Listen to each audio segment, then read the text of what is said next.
Today's video is brought to you by CANDID. Hey brother! Guys, what a treat it is to be getting new Star Wars material right here in the middle of the year. In case you missed it, last week the first 2 episodes of the new series The Bad Batch dropped on Disney+. Not gonna lie, I wasn't super anticipating this show, but after the first 5 minutes I was completely hooked, and by the end of the second episode I was almost crying. So if you haven't watched it yet, definitely check it out. Otherwise, spoilers are coming for the first 2 episodes. The Bad Batch, if you don't know, are Clone Force 99, a defective group of clones who have all benefited in some way from a genetic mutation that occurred in the cloning process. Hunter has increased senses, Wrecker is really strong, Tech is really smart, and Crosshair has enhanced vision, making him an excellent marksman. Oh, and also there's Echo. He's a reg, but he's got droid arms! He's more machine now than man. But then in the first episode, we get introduced to a 5th Bad Batcher, Omega, and she is something special. And at first, you don't even realize she's a clone because, for one, she appears to be the only female clone ever created of Jango Fett, and for 2, she's still quite young compared to the rest of the clones. But either way, it is confirmed that she is in fact a clone and possibly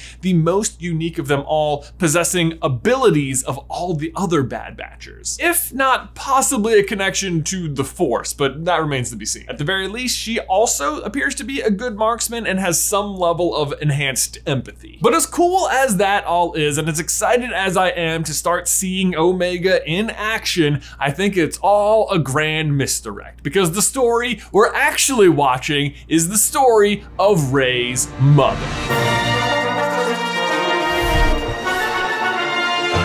Hey, brother!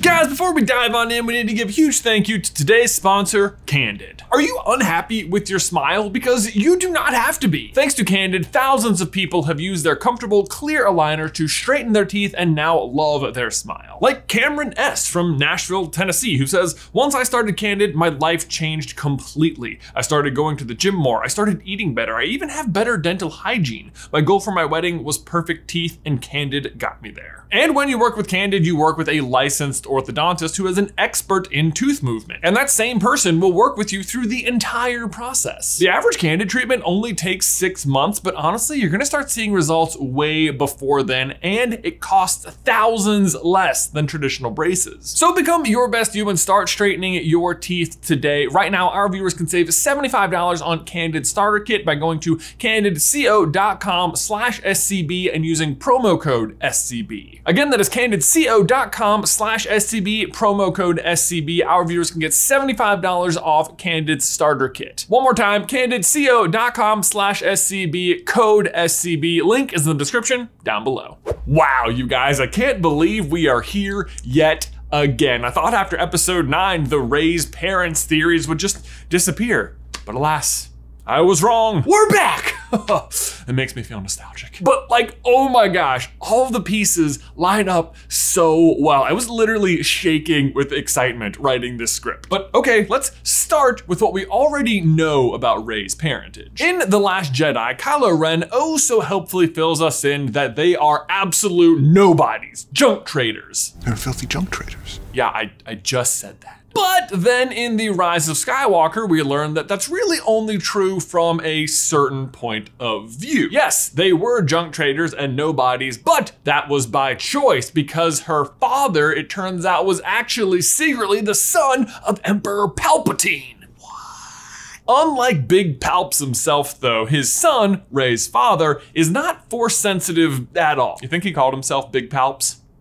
I think he did. Come to Palpasa. Oh wait, no, Force, never mind. The fact that he wasn't connected to the Force though made him essentially worthless to Palpatine, and he was totally an outcast, unimportant in any way except that he continued the bloodline. And outcast is a really good term because I keep saying son, but that's not really the right word. Because Rey's father wasn't Palpatine's son in the traditional sense. Instead, he's what's known as a strandcast. A strandcast is an artificial life form constructed through various scientific methods such as bioengineering, cloning, and genetic experimentation. The genetic structure of a strandcast could be significantly permanently altered through genetic engineering, resulting in a non-identical clone of the original source. And we actually first learned about this term in The Mandalorian, where it looks like the real reason the Empire wants Grogu's blood is so that they can use it to start trying to make strandcasts of Palpatine himself. But don't worry, we would never let anything happen to you.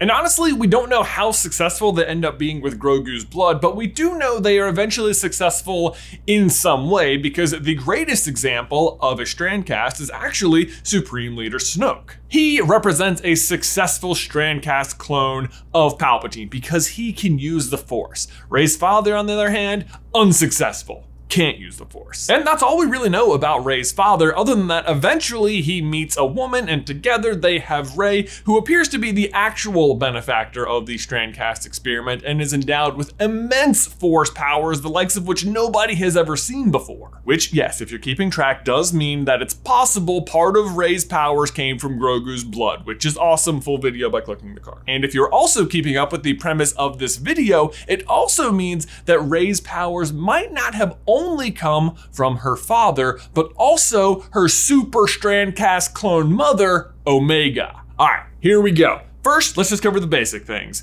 Does the timing work? Now, timing can be tricky and easily to lose track of in the Star Wars universe because sometimes it's 30 years between movies and sometimes it's like mere seconds. Sometimes they even overlap, like Rogue One ends a few seconds into A New Hope. But Bad Batch takes place immediately following the end of Revenge of the Sith. That's 19 BBY, or 19 years before the Battle of Yavin. Omega looks to be about 10 in the show, which would make her 29 by the start of A New Hope and 33 by the end of Return of the Jedi. And we know Rey is born 15 ABY, that's 15 years after the Battle of Yavin, so Omega would have to be pregnant with her at the ages of 43 to 44, which may sound a little on the high end, especially since we get a look at Rey's mom, and it's hard to tell at a glance, but I'd say she looks younger than 40. But here's the thing, that's okay, because Omega isn't a regular human. She's a clone, and in fact, she's not even a regular clone. She's a Bad Batcher who, if anything, looks like maybe part of her genetic mutation is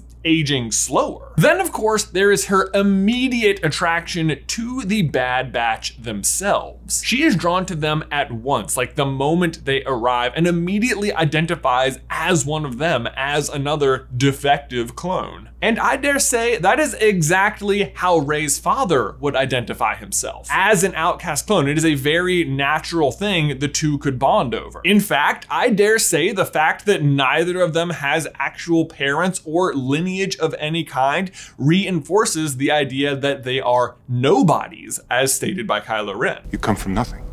You're nothing. Like, do you get it? They literally came from nobody. But it's not just that. The Bad Batch is already laying some very obvious parallels between Rey and Omega. For example, when the Bad Batch returns to Kamino, Wrecker eagerly adds new ticks to the wall to mark off the number of successful missions the group has completed. And you know who else has a long-running series of ticks on their wall?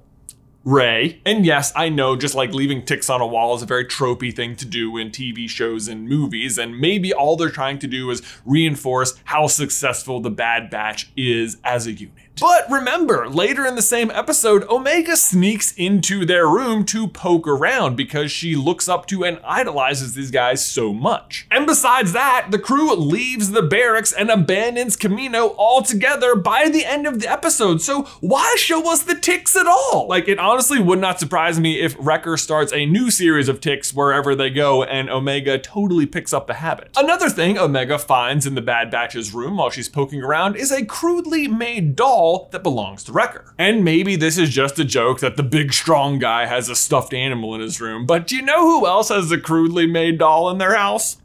Rey. But maybe the biggest parallel so far has been when Omega arrives on the first planet that isn't Kamino. She steps out and cannot believe her eyes. She is fascinated literally by dirt. And do you know what this immediately reminded me of? I didn't know there was this much green in the whole galaxy. Which, fun fact, that was shot on a green screen, so when Rey's saying it, it's actually even greener than what you're seeing. But hey, while we're on the Millennium Falcon, I also couldn't help but notice that the relationship between Han and Rey is extremely similar to that of Hunter and Omega. The seasoned old soldier rescues a promising young girl from the desolate world she grew up on and almost immediately assumes a fatherhood role, even if he tries to deny it at first. Wouldn't be nice to you. It's for your own good. And then, just on top of all that, you also have to ask yourself, like, what is the point of this show? How is it going to connect to the greater Star Wars universe? I mean, most of the stories you hear happening between episodes 3 and 4 are about the early stages of the rebellion forming, or Thrawn. But at this point, we know that story pretty well, and Omega isn't a part of it at all that we know of. And what her purpose is seems to be the main mystery of the show. I mean, Cutt, the ex-clone trooper, states it outright. The Kaminoans don't create without a purpose. You all have one, so what's hers? What is hers indeed, Cutt? What indeed? And look, if it's just a story about a renegade group of soldiers finding meaning in life after the war by adopting a girl, that's fine. But I kind of doubt it, because this is Star Wars, and despite it being a really giant galaxy, everyone always kind of feels very close together and interconnected. Which means Omega has to grow up to be someone, and Rey's mother totally fits. And if she is, I mean, how poetic that Palpatine himself ordered the creation of the clones, and possibly this little girl herself. And in their efforts to create a strandcast of Palpatine, the Empire created Rey's father. And then those two people got together to create Rey, who ultimately defeats him. I mean, not to jump universes here, but it totally reminds me of that line from Dumbledore about tyrants. Voldemort himself created his worst enemy, just as tyrants everywhere do. Have you any idea how much tyrants fear the people they oppress? All of them realize that one day, amongst their many victims, there is sure to be one who rises up against them and strikes back. Tyrants create their own worst enemies, and in this case, they would have literally been created. Guys, I honestly had a blast diving down this rabbit hole once again, and I'm excited because I think next week is going to be a blast too, because next week is SCB Spirit Week.